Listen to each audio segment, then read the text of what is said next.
प्रतिनिधि सभाको बैठक आज बस्दै आजको प्रतिनिधि सभा बैठकमा एमसीसी माथि छलफल हुने, एमसीसी संसदबाट पारित गराउन प्रचण्ड र नेपालले देउबाला वचन दिएको नेकपा एमालेका अध्यक्ष केपी शर्मा ओलीको भनाई, एमाले र कांग्रेसका नेताहरू बीच भएको वार्ता बिना निष्कर्ष सकियो, एमसीसी समस्या समाधानका लागि गम्भीरतापूर्वक उपायको खोजी भइरहेको नेकपा माओवादी केन्द्रका अध्यक्ष पुष्पकमल दाहाल प्रचण्डको भनाई, एमसीसीमा मध्यमार्ग नहुने नेकपा एकीकृत समाजवादीका नेता झलनाथ खनालको भनाई, एमसीसी पारित गराउन साथ नदिने भए सरकार छोड्न प्रचण्डलाई बाबुराम भट्टराईको आग्रह, एमसीसीका कारण गठबन्धन भत्किने र नयाँ ध्रुवीकरण हुने नेकपा एमालेका उपाध्यक्ष रामबहादुर थापा बादलको दाबी, एकीकृत समाजवादीले बोलायो स्थायी कमिटीको बैठक, पछिल्लो 24 घण्टामा नेपालमा 155 जनामा कोरोना भाइरसको संक्रमण पुष्टि, चितवनमा नयाँ प्रजातिको चरा फेला पर्यो, काठमाडौँबाट सिपाबडहरे जाँदै गरेको यात्रुवाहक गाडी इन्द्रावती बगरमा दुर्घटना, 2 जना गम्भीर घाइते, 2000 दरका नोट चलाउन नेपाललाई भारतको आग्रह, पहिलेका नोट साट्न नेपालको शर्त, शहीद स्मारक ए डिभिजन लिग फुटबल सकियो, मछिन्द्र क्लब अपराजित रहँदै च्याम्पियन बन्यो, प्रधान सेनापति खुल्ला म्याराथन प्रतियोगिता सम्पन्न, कृष्णबहादुर बस्नेत प्रथम, युक्रेनको राजधानी किभको सडकमा भिडन्त सुरु, श्रीलङ्कामा ऊर्जा सङ्कट थप खराब अवस्थामा इन्धनको भाउ 12% सम्म बढ्यो र समाचारको अन्त्यमा हेल्थ टिप्स अर्थात् स्वास्थ्यसँग सम्बन्धित जानकारीमा आज हामी सुत्नु अघि के खाने के नखाने भन्ने विषयमा जानकारी दिनेछौँ। हामीलाई अन्तिम समय हेर्नुहोला। दर्शक महानुभाव नमस्कार, न्यूज बुलेटिनमा यहाँलाई हार्दिक स्वागत छ। म प्रहलाद चन्द्र घिमिरे। दर्शक महानुभाव, आज मिति विक्रमसम्म 2078 साल फागुनको 15 गते आइतबार, ईस्वी सम्वत सन् 2022 फेब्रुअरी 27 तारिक रहेको छ। सदाको झैं आज पनि हामी तपाईलाई काम लाग्ने महत्त्वपूर्ण समाचारहरू, जानकारीहरू, नेपाल सरकारका नयाँ निर्णयहरू, एमसीसीसँग सम्बन्धित महत्त्वपूर्ण समाचार र युक्रेन र रसियाको युद्धको विषयमा समाचार लिएर आएका छौँ। हामीलाई अन्तिम समय हेर्नुहोला। हामीलाई कहाँबाट हेर्दै हुनुहुन्छ, कस्तो लाग्दैछ त्यो कुरा लेखिदिनुहोला। दैनिक रूपमा हेर्नुहुन्छ भने रेगुलर भनेर लेख्नुहोला। आज पहिलोचोटि हो भने फर्स्ट टाइम भनेर लेखिदिनुहोला। पलपलको न्युज अपडेटका लागि हाम्रो च्यानललाई अहिलेसम्म तपाईँले सब्सक्राइब गर्नुभएको छैन भने कृपया सब्सक्राइब गर्नुहोस् अनि नजिकै आउने बेल आइकनलाई क्लिक गर्नुहोला। ताजा र महत्त्वपूर्ण समाचारहरू पढ्नका लागि तपाईँले हाम्रो वेबसाइट www.समाचारपाटी.com चाहिँ लगइन गर्न नबिर्सिनुहोला। आउनुहोस् दर्शक महानुभाव, आजका महत्त्वपूर्ण समाचार सुरु गरौँ। एमसीसी संसद बैठकमा छलफल हुने प्रसङ्गबाट। आज बस्ने प्रतिनिधि सभाको बैठकमा एमसीसी माथिको छलफल हुने भएको छ। संघीय संसद सचिवालयले प्रकाशन गरेको बैठकको कार्यसूचीमा एमसीसी सम्झौता बारेमा छलफल अगाडि बढाउने उल्लेख छ। आज दिउँसो बस्ने बैठकमा प्रधानमन्त्री शेरबहादुर देउवाले गत आर्थिक वर्षको महान्यायाधिवक्ताको वार्षिक प्रतिवेदन पेश गर्ने पहिलो कार्यसूची रहेको छ भने दोस्रो कार्यसूचीमा अर्थमन्त्री जनार्दन शर्माले नेपाल सरकार र अमेरिकी सरकार बीचको एमसीसी अनुदान सहायतामाथि सामान्य छलफल गरियोस् भनी प्रस्ताव गर्ने कार्यसूची तोकिएको छ। यस्तै प्रतिनिधि सभाको बैठक अघि बिहान 11:30 बजे कार्यव्यवस्था परामर्श समितिको बैठक बोलाइएको सभामुख अग्नि सापकोटाको सचिवालयले जनाएको छ। यसअघि फागुनको 12 र 13 गतेका लागि बोलाइएको प्रतिनिधि सभाको बैठक सरकारको आग्रहमा स्थगित गरिएको थियो। एमसीसी सम्झौता संसदबाट पास गर्ने विषयमा सत्ता गठबन्धन दलभित्रै विवाद रहेकाले यस अघिका बैठक स्थगित भएको थियो। सत्तारूढ दलहरू नेकपा माओवादी केन्द्र र नेकपा समाजवादीले एमसीसी पारित नगर्ने अडान कायम राखेपछि प्रधानमन्त्री शेरबहादुर देउवाले सत्तारूढ दलहरूसँगै प्रमुख प्रतिपक्ष दल नेकपा एमालेसँग पनि छलफललाई तीव्रता दिनुभएको छ। प्रमुख प्रतिपक्ष दल नेकपा एमालेका अध्यक्ष केपी शर्मा ओलीले माओवादी केन्द्रका अध्यक्ष पुष्पकमल दाहाल प्रचण्ड र नेकपा एकीकृत समाजवादीका अध्यक्ष माधव कुमार नेपालले एमसीसी संसदबाट पारित गराउन प्रधानमन्त्री शेरबहादुर देउवाला वचन दिएको खुलासा गर्नुभएको छ। अध्यक्ष ओलीले शुक्रबार बिहानै प्रधानमन्त्री देउवाला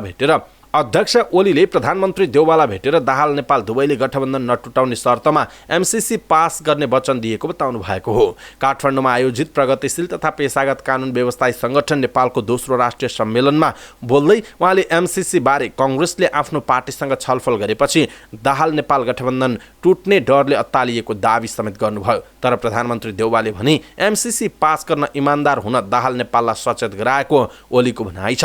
अध्यक्ष ओलीले आफ्नो पार्टीले भने देश र जनताको हितमा त्यसबारे आवश्यक निर्णय लिने दोहोर्याउनु भएको छ। नेकपा एमाले र नेपाली कङ्ग्रेसका दोस्रो तहका नेताहरूबीच भएको वार्ता बिना निष्कर्ष सकिएको छ। एमाले अध्यक्ष केपी शर्मा ओलीको निवास बालकोटमा भएको बैठकमा नेपाली कङ्ग्रेस र नेकपा एमालेका नेताहरूले पुरानो अडान कायम राखेपछि बैठक बिना निष्कर्ष टुङ्गिएको हो। बैठकपछि सञ्चारकर्मीहरूलाई सञ्चार तथा सूचना प्रविधि मन्त्री ज्ञानेन्द्र बहादुर कार्कीले प्रतिनिधि सभा सञ्चालन गर्न र राष्ट्रिय सहमतिका साथ अमेरिकासँग भएको एमसीसी सम्झौता अनुमोदन गर्न आग्रह गरिएको बताउनु भएको छ। कार्कीका अनुसार एमालेले बैठकमा प्रतिनिधि सभा आफ्नो पार्टीका लागि नखुलेको भन्दै त्यसलाई खुलाउन आग्रह गरेको बताउनुभयो। आफ्नो सिफारिस अनुसार 14 जना सांसदलाई कारबाही नगरी प्रतिनिधि सभा बैठकमा भाग लिन दिएको भन्दै एमालेले 6 महिनादेखि संसद अवरुद्ध गर्दै आएको छ।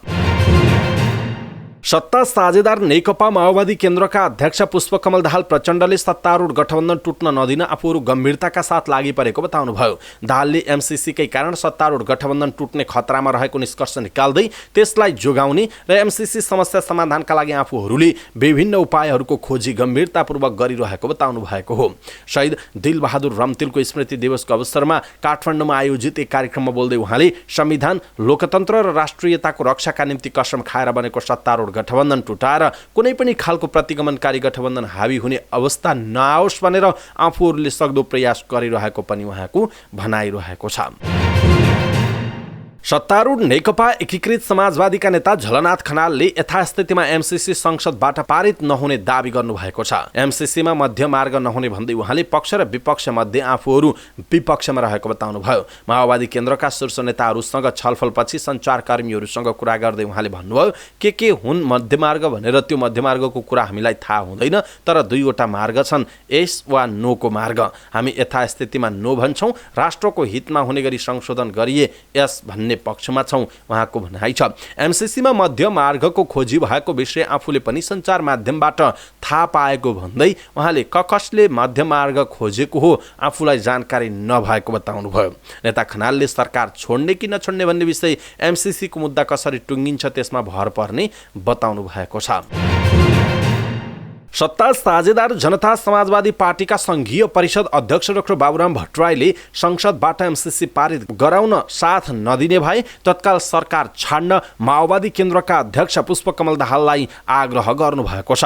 पूर्व प्रधानमन्त्री समेत रहनुभएका अध्यक्ष भट्टराईले संसदबाट एमसीसी पास गर्ने बेला आफूहरू बाहिरिने भनेर लटरपटर कुरा नगर्न पनि दाहाललाई चेतावनी दिनुभयो। उहाँले एमसीसी सम्झौता संसदमा रहेको कुल सदस्य संख्याको स्पष्ट बहुमतबाट पारित गर्न साथ नदिए माओवादी केन्द्र सरकारबाट बाहिरिनु पर्ने र त्यसको ठाउँमा अर्को पार्टी आउने दावी समेत गर्नु भएको छ। काठमाडौँमा आयोजित एक कार्यक्रममा बोल्दै अध्यक्ष भट्टराईले सरकारमा बसेर तर मार्ने अनि बाहिर राष्ट्रवादी भनेर भित्रभित्र राष्ट्रघात गर्न माओवादी केन्द्रले नपाउने पनि उहाँको भनाइरहेको छ।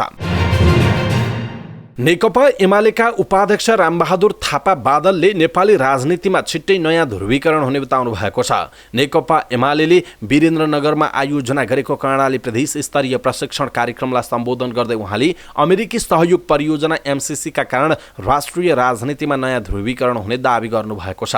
यो स्वार्थले बनेको अवसरवादीहरूको गठबन्धन हो। अवसरवादीहरूले एमालेलाई एक्ल्याउन खोजेका थिए। एमसीसीकै कारण अबको 1-2 दिनमा गठबन्धन भत्किन्छ र राष्ट्रिय राजनीति मा ध्रुवीकरण हुन्छ, उपाध्यक्ष बादलले भन्नुभएको छ।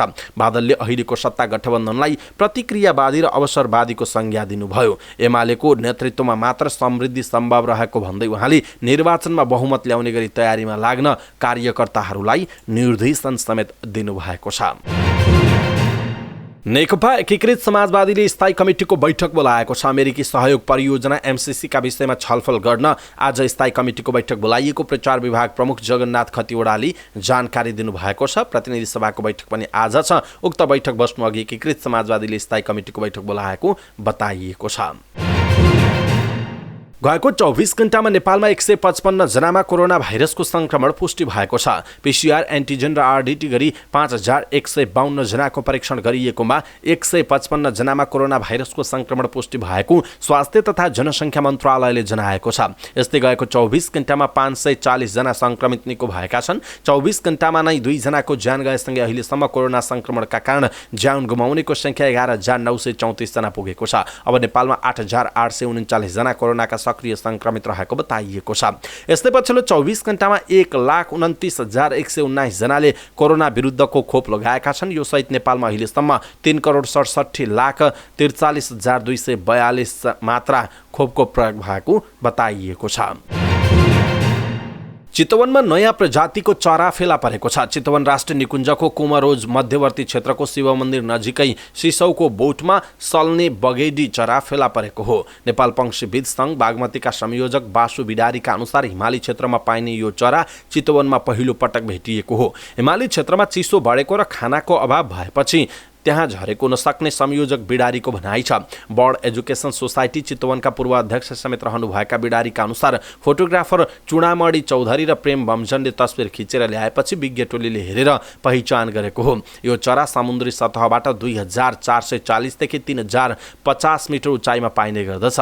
अनुगमनका क्रममा एक जोडी सल्ने बघेडी फेला परेको बर्ड एजुकेसन सोसाइटी चितवनका अध्यक्ष रमेश चौधरीले जानकारी दिनुभयो। नेपालमा 15 प्रजातिको बघेडी पाइने गरेकोमा यो चितवनमा मात्र 10 प्रजातिको बगेडी पुगेको छ। लजालु स्वभावको यो चरा घाँसे मैदान र खेतबारीको वरिपरि पाइने गर्दछ।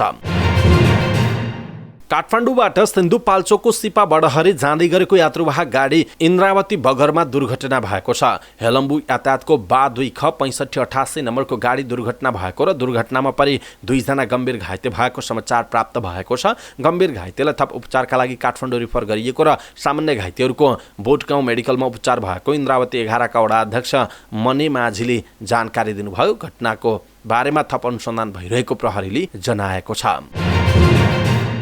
भारतले नेपाललाई भारतीय 2000 दरका नोट चलन चल्तीमा ल्याउन आग्रह गरेको छ। परराष्ट्र मन्त्रालय मार्फत भारतले 2000 दरका नोट चल्तीमा ल्याउन पटक पटक आग्रह गरिरहेको नेपाल राष्ट्र बैंकले जनाएको छ। नेपाल आउनेहरूलाई समस्या परिरहेको भन्दै भारतले आग्रह गरिरहेको छ। भारतबाट नेपाल आउने पर्यटकले 100 का नोट बोकेर आउँदा निकै झन्झट भइरहेको र परिमाण पनि धेरै हुने भएकाले बोक्न समस्या परिरहेको भन्दै 2000 रुपैयाँका नोट चलाइदिन पर्यो भनेर भारतले आग्रह गरिरहेको छ। नेपाल राष्ट्र बैंकका एकजना कार्यकारी निर्देशकले भन्नुभएको छ। तर नेपालले भने यहाँ रहेका पुराना 1000 र 500 दरका नोट सटै नगरेसम्म 2000 दरका नोट चलनमा ल्याउन नसकिने शर्त राखेको छ। नेपालमा बैंकहरूसँग भएका 7 करोड रुपैयाँ बराबरका भारतीय 500 र 1000 दरका नोट साटेपछि मात्र 2000 दरका नोट चलाउने बारे निर्णय गर्न सकिने जवाब दिएको राष्ट्र बैंकका कार्यकारी निर्देशकको भनाइ छ। व्यक्तिहरूसँग भएका भारतीय 500 र 1000 दरका नोट कति छन् भन्ने औपचारिक जानकारी नभए पनि बैंकहरूसँग भएका 7 करोड रुपैयाँ बराबरका नोट साट्न नेपालले पटक पटक आग्रह गरेको तर भारतले नमानेको राष्ट्र बैंकले जनाएको छ। भारतले कालो धन नियन्त्रणका लागि भन्दै 2073 सालमा 1000 र 500 दरका नोटमा प्रतिबन्ध लगाएर 2000 दरका नोट निष्कासन गरेको छ। भारतले प्रतिबन्ध लगाएपछि नेपाल सरकारले पनि भारतीय 500 र 1000 दरका नोटमा प्रतिबन्ध लगाएको छ। शहीद स्मारक ए डिभिजन लिग फुटबल सकिएको छ। गएको मक्सिर 3 गतेदेखि सुरु भएको ए डिभिजन लिग सकिएको हो। ए डिभिजन लिगको उपाधि जितेको मचिन्द्र क्लब अपराजित रह्यो। 13 खेल मध्ये मचिन्द्रले 11वटा खेल जित्यो भने 2वटा खेल बराबरी खेल्यो। शनिबार भएको अन्तिम खेलमा मचिन्द्रले सशस्त्र प्रहरीको एपीएफ क्लबलाई 2-1 गोल अन्तरले हरायो। लिगमा त्रिभुवन आर्मी दोस्रो भएको छ। शनिबार भएको खेलमा मनाङ मर्स्याङ्दी क्लबसँग 1-1 गोलको बराबरी खेलेसँगै आर्मीले दोस्रो स्थान हासिल गरेको छ। आर्मीले 13 खेलमा 23 अङ्क जोडेको छ। शनिबारको खेलमा मनाङका लागि कप्तान अन्जन विष्टले गोल गरे भने मनाङका डिफेन्डर फ्रान्कलिनले आत्मघाती गोल गरेपछि आर्मीले 1-1 गोलको बराबरी गरेको हो। शनिबार नै भएको खेलमा नेपाल पुलिस क्लबलाई 3-1 गोल अन्तरले हराउँदै एनआरटी तेस्रो स्थानमा रहन सफल भयो। पहिलो हाफमा आत्मघाती गोलबाट पछि परेको एनआरटीले दोस्रो हाफमा 3 गोल गर्न सफल भएको थियो। एनआरटीका लागि मेसुके ओलेमाउले ह्याट्रिक गरेका छन्। एनआरटीका शिव गुरुङले आफ्नै पोस्टमा गोल गरेका थिए। एनआरटीको पनि 23 अङ्क नै रहेको छ।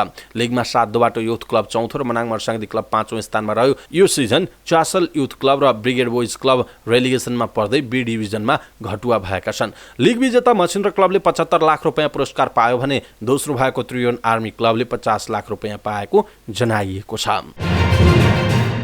यस वर्षको प्रधान सेनापति खुल्ला म्याराथन प्रतियोगितामा तीव्र गतिका धावकको सूचीमा नेपाली सेनाका कृष्णबहादुर बस्नेतले नाम लेखाउन सफल हुनुभएको छ। सेना दिवसका अवसरमा आयोजित झण्डै 42 किलोमिटर दूरीको म्याराथन 2 घण्टा 19 मिनेट 57 सेकेन्डमा पूरा गरी बस्नेत पहिलो घोषित हुनुभएको हो। पहिलो हुनुभएका बस्नेतले 3 लाख रुपियाँ नगद र मोटरसाइकल पुरस्कारका साथै अमेरिकामा हुने वर्ल्ड च्याम्पियनसिपमा भाग लिने अवसर समेत पाउने बताइएको छ। प्रतियोगितामा सेनाकै खड्गबहादुर खड्का दोस्रो तथा सशस्त्र प्रहरी बल नेपालका किरण सिंह बोगटी तेस्रो हुनुभयो। प्रतियोगिता अन्तर्गत पुरुष हाफ म्याराथन प्रतियोगितामा जगेन्द्र राई प्रथम, दीपक अधिकारी द्वितीय र तीर्थकुमार पुन तृतीय हुनुभयो। यसै गरी महिलातर्फको हाफ म्याराथनमा सन्तोषी श्रेष्ठ प्रथम, राजपुरा पछाई द्वितीय र विश्वरूपा बुढा तृतीय हुनुभयो। विजयी प्रतियोगीलाई प्रधान सेनापति प्रभुराम शर्मा, रक्षा सचिव किरण राज शर्मा र युवा तथा खेलकुद मन्त्रालयका सचिव डाक्टर दामोदर रेग्मी लगायतले पुरस्कार, नगद पुरस्कार एवं प्रमाणपत्र प्रदान गर्नुभएको थियो।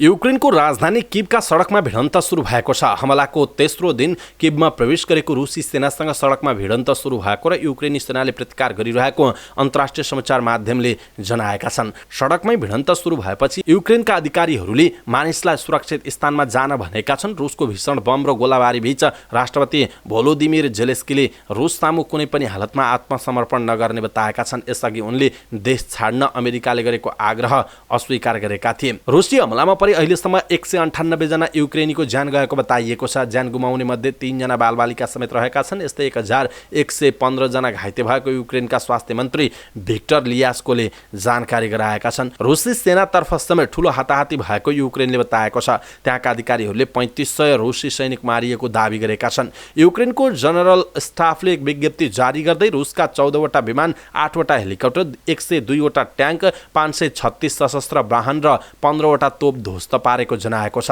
यता रुसको रक्षा मन्त्रालयले युक्रेनका 800 भन्दा बढी सैन्य संरचना र अखडा ध्वस्त पारेको बताएको जनाइएको छ। यसैबीच रुसी सेनासँग लडिरहेको युक्रेनमा फ्रान्सले हतियार एवं उपकरण पठाउँदैछ। शनिबार बिहान जेलेस्की फ्रान्सका राष्ट्रपति इमानुएल म्याक्रोबीच कुराकानी भएको थियो र उक्त कुराकानीपछि फ्रान्सले युक्रेनमा हतियार एवं उपकरण पठाउँदै गरेको बताइएको छ। अमेरिकी राष्ट्रपति जो बाइडेनले समेत युक्रेनलाई तत्काल सैन्य सहायता दिने एक आदेशमा हस्ताक्षर गरेका छन्। उनले 60 करोड अमेरिकी डलर बराबरको सैन्य सहायता उपलब्ध गराउने सो आदेशमा हस्ताक्षर गरेको बताइएको छ।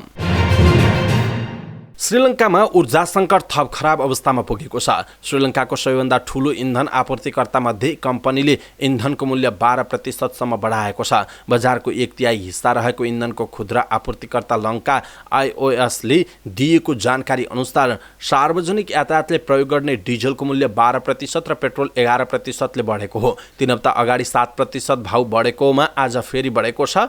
कोभिड-19 महामारीका कारण प्रमुख विदेशी मुद्रा कमाउने पर्यटन क्षेत्र सङ्कटग्रस्त बनेपछि श्रीलङ्का आर्थिक सङ्कटको चपेटामा परेको छ। सरकारले विदेशी मुद्रा बचाउने प्रयासमा मार्च 2020मा आयातमा कडाई गरेको थियो। अहिले देशमा इन्धन, विद्युत सवारी साधनको पार्ट्स र सिमेन्ट लगायतको अभाव भइरहेको बताइएको छ। समाचार पार्टी न्यूज बुलेटिनमा अब हेल्थ टिप्स अर्थात् स्वास्थ्यसँग सम्बन्धित जानकारी। आजको स्वास्थ्यसँग सम्बन्धित जानकारीमा हामीले सुत्नु अघि के खाने के नखाने विषयमा जानकारी दिनेछौँ। हामीलाई अन्तिमसम्म हेर्नुहोला। सबै नेपालीहरूमाझ पुर्याउनका लागि यो भिडियोलाई सक्दो सेयर गर्नुहोला। राम्रो स्वास्थ्यका लागि निन्द्रा अनिवार्य छ। निन्द्रासँग नजिकको सम्बन्ध छ स्वास्थ्यको। निन्द्राको कमीले हामीलाई धेरै गम्भीर रोगहरूको जोखिममा पार्न सक्छ। हाम्रो खानपानले हाम्रो निन्द्रामा पनि असर गर्छ। हामी दिनहुँ यस्ता धेरै खानेकुरा खान्छौँ जसले हामीलाई निन्द्रा नलाग्ने समस्या उत्पन्न गर्न सक्छ। यसले हाम्रो निन्द्राको चक्रलाई लामो समयसम्म बाधा पुर्याउँछ। त्यसो त सुत्नु अघि के खाने के नखाने, निन्द्राका लागि कुन खानेकुराबाट बच्न जरुरी छ त? कफीले तपाईँको निन्द्रालाई गम्भीर रूपमा बाधा पुर्याउन सक्छ। यो तत्त्व कफी, चिया र डार्क चकलेटमा पाइन्छ। टमाटरले एसिडिटी हुन सक्छ। त्यसैले सुत्नु अघि टमाटर खानबाट जोगिनुपर्छ। टमाटरले तपाईँको बेचैनी पनि बढाउन सक्छ जसले तपाईँको निन्द्रामा बाधा पुर्याउन सक्छ। अल्कोहल, रक्सीले तपाईँको निन्द्रामा बाधा पुर्याउन सक्छ। तसर्थ सुत्नु अघि धेरै अल्कोहल सेवन गर्नु हुँदैन। मसलादार खाना, मसलायुक्त खानेकुराले तपाईँको निन्द्रामा समस्या ल्याउन सक्छ। यसले पेट दुख्ने र एसिडिटी हुन सक्दछ। मिठाई, सुत्नु अघि धेरै मिठाईहरू नखानुहोस्। यसले गर्दा निदाउन गाह्रो हुन्छ। फास्ट फुड जङ्क फुडले राम्रोसँग निदाउन गाह्रो बनाउँछ। यसमा चिनी, बोसो र कार्बोहाइड्रेट बढी हुन्छ जसले निन्द्रामा समस्या निम्त्याउँछ। फास्ट फुडले मोटोपना पनि बढाउँछ जसले स्लिप एपनिया रोग निम्त्याउन सक्छ। त्यसो त निन्द्राका लागि राम्रो मानिने खानेकुराहरू पनि छन् जस्तो बदाम र ओखर। बदाम ओखरले निन्द्राको गुणस्तर सुधार गर्दछ। यी ड्राई फ्रुट्समा निन्द्राको नियमन गर्ने हर्मोन मेलाटोनिन उच्च मात्रामा पाइन्छ। दूध तातो दूध राम्रो निन्द्राका लागि एक धेरै लोकप्रिय घरेलु उपचार हो। बाल्यकालदेखि हामीलाई सुत्ने समयमा दूध पिउन सल्लाह दिइन्छ। हर्बल चिया आरामदायी निन्द्राका लागि क्यामोमाइल चिया राम्रो विकल्प हो। अनिन्द्रा अर्थात् निन्द्रा नलाग्ने मानिसहरूलाई सुत्नु अघि यो पिउन भनिन्छ। अर्को हो किवी। यस फलमा निन्द्रा सुधार गर्ने धेरै गुणहरू छन्। एक अध्ययनका अनुसार सुत्नुभन्दा 1 घण्टा अगाडि 2वटा किवी खाँदा चाँडो निन्द्रा लाग्ने गर्दछ। आज हामीले सुत्नु अघि के खाने के नखाने भन्ने विषयवस्तुमा जानकारी दियौँ। तपाईँलाई कस्तो लाग्यो आफ्नो धारणा तलको कमेन्ट बक्समा कमेन्ट गर्नुहोला अनि सबै नेपालीहरूमाझ पुर्याउनका लागि यो भिडियोलाई सक्दो सेयर गर्नुहोला।